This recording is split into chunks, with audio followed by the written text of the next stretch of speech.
What's up, YouTube? It's been a very long time since I've done one of these videos, and yeah, this video is very simple. It's just about how to soundproof barn doors. Essentially, you're going to need to buy the stuff linked in the description. There's just a couple different materials that basically soundproof the door and get in between the creases. I'll show you some video of how it looks in the end. You can get different designs and stuff, and I'll just link it down in the description. But yeah, there's not much to this video, just something small that I wanted to put up and kind of show people how to do it. And it's very simple. Everything will be linked down in the description. And yeah, I'll just show like a little slide through of how it looks.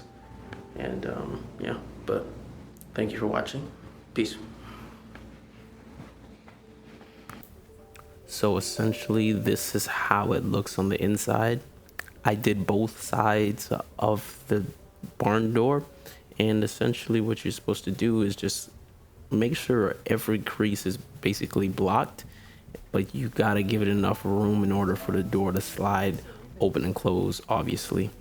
But yeah, it's very simple. I actually glued these, but I found another tactic to do this is actually using nails. But everything's linked down in the description, and I just thank you for watching. And this is the backside. Peace. Like and subscribe. Like and subscribe. Like and subscribe. Like and subscribe. Like and subscribe. Like and subscribe. Like and subscribe.